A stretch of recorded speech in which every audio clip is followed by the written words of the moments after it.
Welcome to the GMBN Tech Show. Coming up this week, we have got a new downhill bike. We've got a new park bike. The wheel war changes. And much, much more. Right, Owen, what is your hot take for us this week? Right, I was musing about AI suspension because that was rambling on last week still, and also the discussion of plus-size tyres. And in the hype of both, I kind of realised that it was an overlooked tool. Go on. That both will benefit from. So there is often they're a bit expensive. Yep. But the return on investment is huge. So I think it's definitely worth the sort of outlay because the gains aren't marginal. It's not like a little bit of extra. It's a big chunk. Mm-hmm. So here's my pitch. Okay. Digital pressure gauge is the best performance enhancer that you can get as one tool for your bike. Ooh, that is bold. Yeah, and I'll explain why. So we'll start at the really high end. We'll start at the AI kind of space age world. AI damping, flight attendant, live valve. We can argue whether it's actually AI or not. That's a whole separate discussion. Yep. But the thing about that is that there is suspension out there that can, to a degree, read the trail, and it can change damping, it can do all this incredible stuff, and it can feel seamless and amazing as long as you've set your sag correctly. And most of these systems are running on an air shock, so if you haven't set your sag correctly. So then I was thinking, well, that's a bit elitist. We're just talking about a very, 1% area. So then I was thinking, okay, what about those plus tyres? Well, that's another place where a really accurate gauge is really useful. And it's probably more useful because you've got such a high volume of air in your tyre. You need to be really accurate because the difference from maybe 13 PSI to, let's say, 17, it's not, so it's the 3 percentages PSI. are going to be tighter. Exactly. Yeah. So, and the differences are huge. You get the kind of setup wrong and it feels, really amazing, or you're going to get flat, or really awful, and you're not going to get flat. So then I realised that actually, even for people on a rigid bike, something like this is the most powerful tool that they can get. If you're airing up AI suspension or you're airing up tyres on a rigid bike, digital pressure gauge, I think it's the best thing. Come at me in the comments. And on to the news. Yes. And we've got a very exciting model year release from Propain. So the Spindrift, so the big, burly, still pedalable, gravity-oriented bike. So we got, was it 3 new colours? Yeah. And it is. at least a new spec. Yes. Which is very exciting. Yeah, it is. So should we start with the colours? Yeah, go for it. So on the CF, so the carbon one, we have got it's called Strawberry Lip Gloss. I mean, that's my favourite lip gloss. It looks like a very nice purple colour. And then we've got Oat Milk, which is like an off-white colour. Yeah, off-white. Still. Milky colour. Really nice. Dairy-free milky colour. There we go. And then on the aluminium bikes, there's a new one called Midnight Blue. Yeah, it looks really good. It does. A wonderful, really deep dark navy. Like it a lot. And then spec-wise, so on the aluminium bikes, the single crown aluminium bike. Oh. Yeah, more on that in a mo. You can spec it to be bar spinnable. Oh. Out of the box. So reverse components, they've also got all the gubbins to make your cables route through the headset. Yep. And then you've got a single speed rear mech on it as well. You can also get that single speed rear mech on the dual crown option. Speaking of, what was the Spindrift Park is now the Spindrift AL dual crown. Oh, I mean, that makes sense because effectively it's the same, but it's a bit clearer. Less ambiguity. Yeah, that's a good thing. Speaking of that bike, 200mm travel on the front with that dual crown, with 180mm rear. Big travel. And then the single crown bikes are 180, or you can go up to 190 if you were so inclined with that. Burly. It's a lot of bike. Too much bike for me. Too scared of that much travel. Well, if you ever did fancy a go, they're not horrifically priced. And the nice thing with Propain is you can configure them through their website and get exactly the build you want, so you're not having to swap bits out afterwards. So the aluminium bikes start at €3,099. Nice. The dual crown, the aluminium dual crown starts at $3,399. Yep, and then the carbon starts at $3,699. It's pretty competitive. Yeah, and they are available frame set only with a shock if you're so inclined as well. Yeah. There you go, if you've got bits already. Nice. Okay, more news. I'm trying to be really concise, which is really hard for me. Commencal, a storied race brand, I would say mostly in the downhill sphere. They're not only in the downhill sphere. And one of their bikes, the Supreme, is a real legend. Okay, the model has changed, but we've seen Anne Caroline Chasson ride it. We've seen the Athertons ride it. We've seen Miriam Nicole, most recently Valley Hall, doing a three-peat. You've got Anne-Marie Pirion, Loris Vergier, and the Alran, so loads of really fast people. So last year, they'd got a newer version of the bike, and now you're going to be able to actually buy it. So new suspension. Yep. So the HVCS, so lots of letters, but essentially they've moved a couple of pivot points. It is a multi-link setup. So whilst they've moved the rearward pivot near the axle from the chainstay back to the seat stay, it's still a multi-link bike. It's also got 220 mil of travel, which is about 20 to 30 mil more than a lot of other bikes. With that kind of like change of suspension pivot, they've also changed where the rear brake is. Okay. They're saying that's to help with the kinematics of how it rides. There's more like rubber on the bike, so it's meant to be better in terms of like it's nice and quiet. Cable routing is through the head tube, so that's a bit of a change. I think it's good. New improved sealing, they're saying, against dirt. Useful thing on the downhill bikes. It's going to be raced. UDH. I've got to say, I'm not sure if the old one was or wasn't, but as the team's sponsored by SRAM, it would make sense. It would make sense. They've redesigned the lower shock linkage or space, I guess this sort of like frame area, and that means you can fit in lots more big shocks. So Fox Float X2, for example. It's got a 4-position flip chip, a removable seat brace for stiffness. I think you get 2 different stiffness plates. I remember people experimenting. People cutting it out. Now they've got this bolt-in feature. That's very exciting, So what else we've got? So a headset that you can either do reach adjustment or angle sets in. 5 sizes with a reach running from 401 to 508. Good Lord. 63-degree head angle. Chainstays are smaller on smaller bikes, a bit bigger on bigger bikes. Frame sets, and I'm pretty sure it's frame set without shock. 3,600. Complete bikes with a RockShox build, quite a nice RockShox build from 6,800. But it feels like it's moved north of where that pricing was previously. There is also a race replica. Oh, go on. Which to me, I think is as close as you can get to what the pros are actually riding. Because Commencal are quite proud and saying that no, this is a production frame set. I think there's some fancy electronic components that aren't on there, but it's yours. 9,400 quid. It might not be mine then. No, not mine either. But, right, but there we go. Interesting bike. Let us know if you like downhill bikes and you want more on that. Right, from one legendary downhill race bike to, well, a legendary component brand. Very legendary. I'm very excited by this. There's a lot going on, so we're going to have to be really concise and really tight. Let's go. Effectively, the Japanese powerhouse of mountain bike components, Shimano, has been exceptionally busy. Last year, they released not 1, not 2, but 3 new group sets. So it was the all-new XTR, very fancy. That's the original race mountain bike group set. The XT Deore, which was like the original mountain bike group set. And that was quickly followed by Deore. And SLX fans were sort of left slightly in limbo. Like, what's happening? What's going on? Well, now we can kind of reveal. Sad times. SLX, goodbye. Gone where STX RC has gone as well. Retro people will remember. So we've got a new Deore, and it is quite exciting. So we've got the M7200 and the M6200. So, as you might imagine, for Deore, we've got, like, it delivers on value, it delivers on durability, on quick shifting and simplicity and consistent braking. But the big news, and I feel like a lot of people are going to be excited by it, it's mechanical. Yes!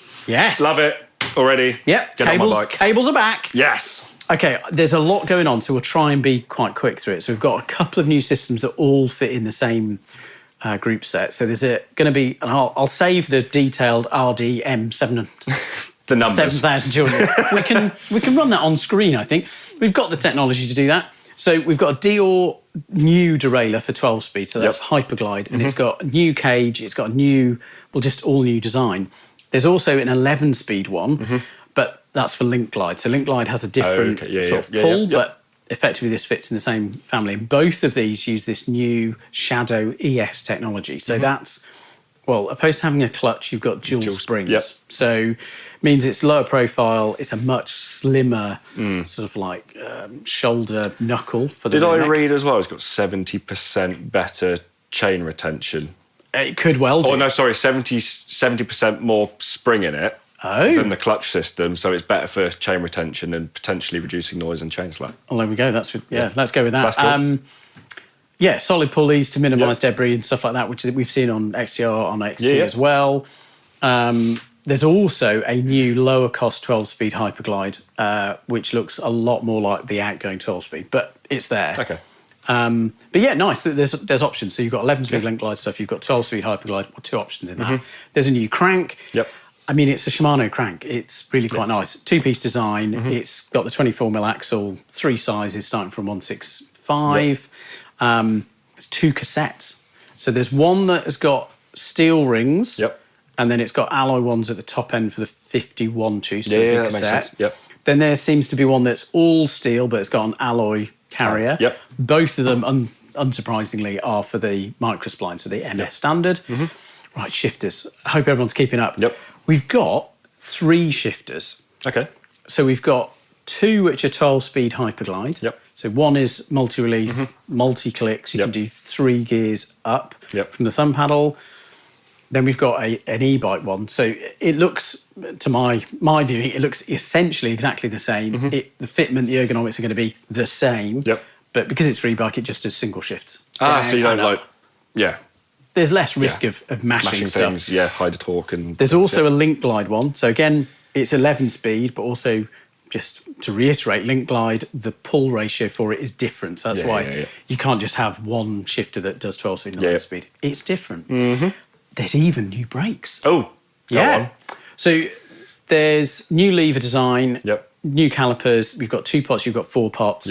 All running low viscosity, that's quite hard to say, fluid.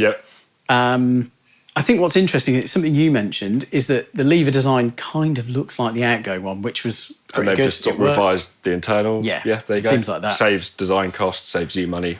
Yeah, because they've just got, I feel like Deore has always been a little bit overlooked and sort of underhyped and underappreciated. And now with this restructure and SLX isn't there anymore, I think it's really good. Yeah. We've got pricing too. So shifters are from effectively £40, rear mechs are from £70. The crankset with a chainring is from £90. Blimey. The 4-pot brakes, and I kind of looked at the specs because there's a few different options.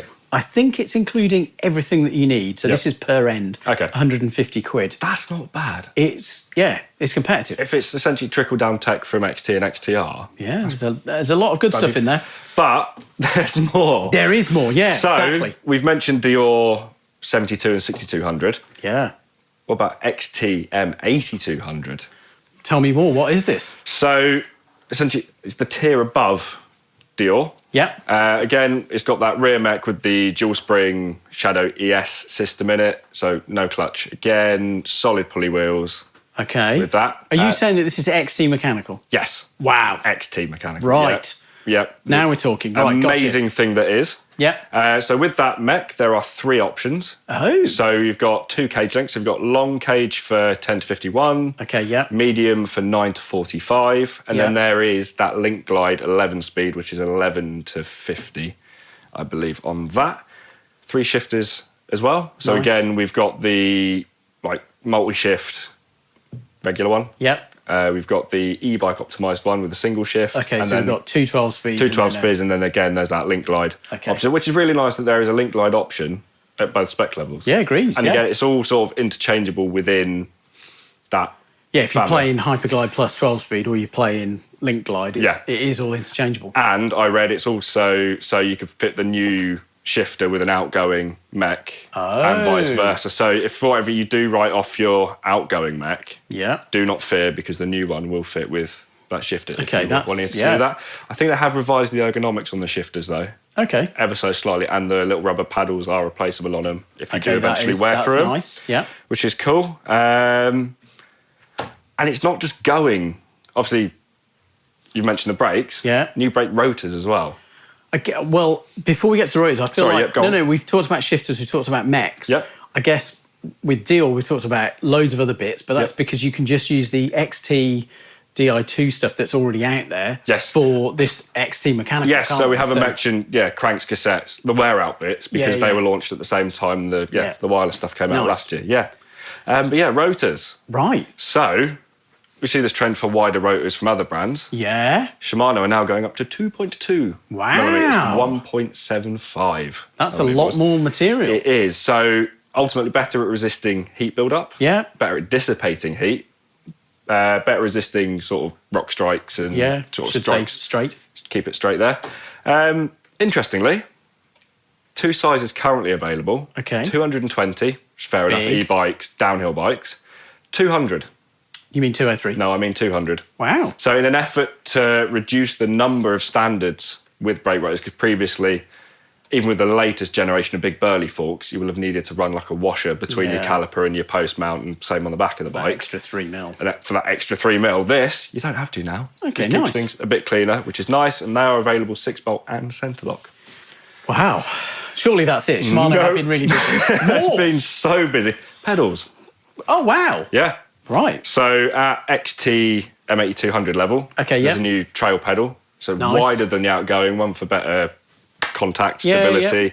Bearings all the way through. Okay, nice. The pedal, which is really nice. Yeah. And they've also updated the PD520. I mean, it's good that they've updated it, but it's almost like it didn't need it. No, it's lasted for it's the pedal several of the people. decades. Yeah. It's all optimised to work with that new CL-MT001 cleat, that multi-release. Oh, I'm glad you said cleat. I was like, the one the animation they got a slapping your foot in from. Yeah, really cool.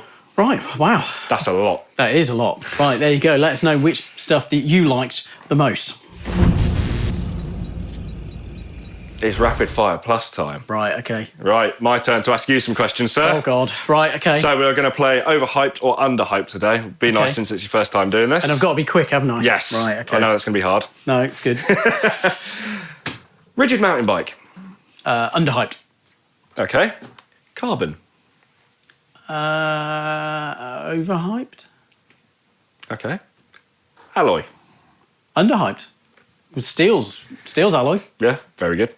Overlanding EMTB. This is Jonesy. Let's say underhyped. Okay. Yeah. You'll like this one. Flat bar gravel. Underhyped. It's great. Yeah. I think we differ on that a little bit. Okay. Short travel dropper. Oh, God. This is hard, isn't it? Go on. Time. Underhyped. I'd agree. Short travel trail bike. Overhyped. I know. I just we need to have a chat about that off camera, mate. Right. Onwards. Okay. We've talked about a lot of different things already. Yep. But it's time to talk about the wheel wars. Oh, I know. I use the war term very lightly because it's not a real war. No one's really been killed, so we should all be nice. Yeah. Let's discussion. Discussion. Yeah. There we go. But that doesn't rhyme as well, does it? Anyway, wheel worries. Anyway, we'll dive in. So the big debate that we're going to have is carbon versus alloy. Yep. And I guess the first thing that we need to say is that we're both very lucky in the fact that we work in a bike space where we've had the opportunity to ride carbon wheels. And they are quite nice. Yeah. And we're very, very mindful that they are expensive, they're not for all budgets, and they're definitely not for all riders. No. That is not what we're discussing here. So we're going to dive into explain why it's different. Yep. So carbon wheels can be quite a bit lighter. Yep. They can also ride really quite nicely as well. So I think there's a perception of kind of like they feel quicker in acceleration. I say perception because there's a lot of physics going on, and there's a lot of wheel changes.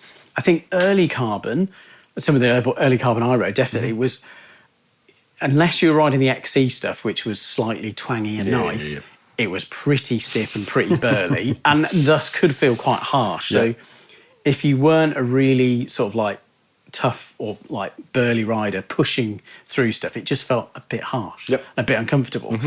So now though, brands have kind of listened, and a lot of wheels are really comfortable and using the kind of like clever wizardry that carbon layout can deliver. They're sort of smooth and comfy. in one direction, but then stiff and snappy in other directions, which I know sounds very confusing. And I guess that we're looping back to that thing that I said at the start, which is they are expensive. Yeah.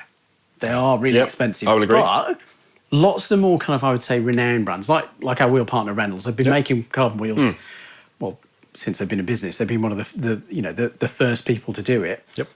And one of the things that they sort of, it's not really offsetting, but I guess built value into that higher cost was the fact that they had a really brilliant warranty. And I think they knew that from early doors. It's like, if they're going to do mountain bike rims, that's the big concern, is that people would be like, oh, they'll just break, when that's not really the case. That doesn't happen. Yeah.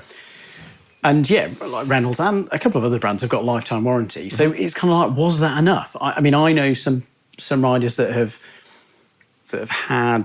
bought carbon wheels. Yep. They've then lived with them on a couple of sets of bikes. So they'll buy a new to them bike and they'll switch the wheels and then sell the old one. And it's because of that warranty. So we could talk about alloy. Yep. Alloy wheels are great. Yep. You could argue that they made the modern mountain bike. We've done a whole video all about the history of wheels. Yep. It's really fun. Yeah. It's quite nerdy. Not that many people have watched it, so you should go and watch it. And it's good. I actually explained why aluminium wheels are so good, because our lovely partner Reynolds did actually release. They have, a really nice set of aluminium wheels to go alongside their carbon ones, which they don't compromise on performance, but they do come at maybe a slightly more attainable price. And I think that was always the thing, is that alloy was pretty nice. Yeah. Okay, maybe slightly mass challenged, maybe not as smooth. And it was kind of like a pro and a con of the fact that you could ding them. Yep. But you could, You can pull them back. Yeah. Yeah. But I think it was always that thing of carbon delivered the big metrics that you wanted, and it had the better warranty. Yeah. So it was like an investment, but it's more better. Yep. But you talked about the Reynolds wheels, and there's a couple of other brands doing it too, which is alloy wheels, but with a lifetime warranty. Yeah, it's ace, isn't it? It's ace, but it has taken that discussion point almost away from, do you pick this or that, because of the support you get. Because if it's equal on both, it's kind of nullified. And that's the thing, I guess, alloy, we've talked about price briefly, but the value that you get from an alloy wheel set is amazing. Yeah. It's loads better. Yeah. And that's because of how the aluminium, you make it into a hoop shape is very different from how you have to put all the little bits of carbon material in. And I guess the performance in terms of, as long as you're selecting the right wheel set for what you're doing, the weight's okay. Yeah. And then, I guess the drawbacks are, it's easier to dent, but then it's kind of like this pro that you can bend them back, so it's kind of okay. Some alloys can get eaten by certain sealants if you're not very good with taping, so you need to be mindful. And again, because the rim isn't quite as stiff as some of the carbon ones, they can go out of true a little bit. Yep. But it's really good. It is really good. Yeah. I mean, I think we were discussing it. Okay, if you are a long distance rider, it's all well and good having these warranties, because that will sort you out when you're back at the shop, you're back at home. Yeah. But when you're out and about in the middle of nowhere, having that wheel, you can pull back into shape if you were so inclined. I mean, that is a factor. Yeah. Or not just utterly fail. I think the tricky thing with failure is sometimes it can, failures happen. Yeah. Which is, it's unavoidable. But that's where the warranty thing is so good, isn't it? Yeah. So, I guess that's the question out to you, is we can kind of go around in little circles of the pros and cons of alloy versus carbon. I think the debate is bigger than just price, but we're going to throw it out to you. So, are you a carbon convert? Do you love that smoothness, that sort of instant pickup that you can get from carbon wheels? Or are you an alloy rims all the time sort of person? And does the lifetime warranty on alloy rims change the whole conversation with carbon? Let us know in the comments down below and join the debate. I think it's a really interesting one. Yeah. We're going to keep chatting. Yeah. Right. You saw some cool stuff this week, Owen. Yes. Yeah. First, we've seen Six Pack Components, which is the sort of component brand of Propain. Yep. They've got a new saddle, and new saddles come out fairly often, but this one is packed with innovation. So we've got an expanded TUP sort of padding and upper section, which in itself is quite innovative, but I have seen it before. What is ultra innovative, and I've never seen before, is what's happening below the shell. So often you'll have the shell and you'll have rails wedged in. There's one other brand that kind of makes its own shell ensemble, but you have to have a dedicated seat post clamp. There's faff with it, and the ride isn't quite the same. What Six-Pack have done is, got a really clever rail setup. So effectively, the rails are part of the shell. Okay. You'll have to see it on screen to make sense, because in my head, it didn't make any sense until I saw the underneath. No, I'm still trying to get my head around it. It's effectively that the rail is co-moulded with the shell, and that means that they can deliver a one-piece lower section. It means it can be super light, so 148 grams in the smallest size, which is super impressive. And the pricing is €129.95, which is kind of like, I would say, a medium price. But for that weight, it's very interesting, really interesting. Let me know your thoughts. Right, other cool stuff. Yeah. Summer is maybe here, sort of. Yeah, let's say it is. Let's say it is here. If you fancy bike packing, you've got more options now from Evoc. Oh, nice. So a whole range of bags, PFAS free. Yes. Yep, waterproof. Oh, nice. The mounting system is sort of like universal between a lot of the bags. Okay. So they can all like interlock perfect. to each other and fit on the bike in a similar way, so you can optimise your setup however you like. Like it a lot. Yeah. We've talked about tools quite a lot recently. Oh, yeah. And we had a bit of chat about, lots of frames have got in-frame storage, but if you haven't got a new bike, actually having your bike stored on your bike is kind of useful. Yeah. And Topi have got some really good ones. So I'll dive down and get them. Yeah. Right, there we go. Oh, I like these. So, ones that are bar plugs. So I've seen other ones around that are just kind of tyre plugs, but this we've got an actual bit driver as well. So you still might need a chain tool, but effectively you can run tools in your handlebar, and that means that, they're not going to go anywhere. That's cool. And what have you got there? We have got the Toolbox PT30. Ah, nice. So this would ultimately, we're going to use this bike back here as an example, bolt on like your bottle cage. Nice. Boxes there. Really comprehensive multi-tool in this as well. It is, with 30 tools, as the name suggests. Hence the name. So, oh my goodness. I reckon you could actually build a bike with that. Maybe. Yeah. If that is something you'd like to see us do, let us know down in the comments. Just a rad bike from Coletti Bikes. Very clean, simple tie hardtail, which I loved. And actually, that kind of links to, had a lot of chat about, we're talking about what changes you'd like to see, what new stuff. There's a lot of chat about hardtails. But hardtails are a broad topic. So what hardtails do you want to see? Do you want to see more cross-country hardtails, like this gorgeous Coletti? Or do you want to see some ATB bikes? My very stylish partner saw this rad Rose Bikes Hobo, which I think is brilliant. Hopefully wasn't making a reference that I'm a hobo. But yeah, fun colours. It's sort of flat bar, gravel, ATB. Let us know what hardtails you want us to cover. Do you want hardcore hardtails? Do you want classic cross-country bikes? Do you want metal bikes? Let us know in the comments down below. Speaking of comments... Yes.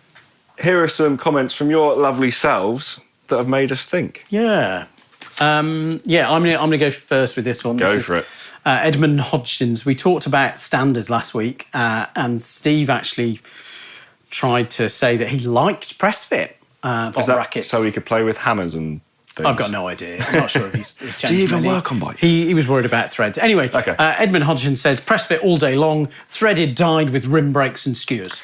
There you go. It did make me rethink. I think you're wrong. I'd agree with Owen on that. One that changed our view. Yeah. So, most modern bikes, like the Stumpy, the Fuel EX, the Ripley Ripmo, will accept a 2.6-inch tyre in the rear and a 3-inch in the front. So most people could go plus any time, they just don't. Interesting. Yeah, because there's a lot of chat about a lot of love for the plus tyres. Yeah. So, interesting point. This one is from Max Lloyd. He's got, I guess, a bit of a counterpoint, and it's, I think, useful because there were a lot of bikes that were 29er. He bought a tie hardtail that he could fit 29ers in, or 275 with big fat tyres. He used 2.8s. Yep. And the logic was that actually those plus tyres are really fun. He switched back to 29ers, and he's now struggling to get up some techier climbs that he could easily get up on the plus tyres. But I think it shows that both Mark and Max are right in the fact that actually there's probably quite a lot of bikes that could be plus enabled already. So maybe that's a discussion that we'll bring to you. And then drum brakes made us laugh. So Rapid Fire Plus is very underhyped. Agreed. Yeah. 33 years on is still the best feeling intuitive shifters you'll ever use. There you go. Finally someone got it. Brilliant. Yeah. And quiz. We'll dive straight into the quiz, which I missed last week. There was a bit of a brouhaha behind the scenes. But yeah, we asked you about 2 weeks ago now, what was White's first bike? Because White have got those new full suspension bikes and I think new hardtails. And yeah, lots of correct answers because it was the PRST1, aka Preston. So winners on screen now. Lots of regulars. So yeah, well done to them. New question. Let's go. Questions are really hard to think of because I fear that sometimes they may have been asked in the past, and I fear this one may be, but I know that Tim will tell me. Yep. So it's okay. Okay, so Shimano released the first mountain bike group set. Yep. But here's the twist on a common question. How and why did it get its name? Ooh. Answers in the comments, please. Right, there we go. I think that's everything. That is. Yeah. What's been your thoughts on our hot take? What's your thoughts on the carbon versus alloy debate? And what about all those new bikes? What was your favourite? Let us know in the comments down below.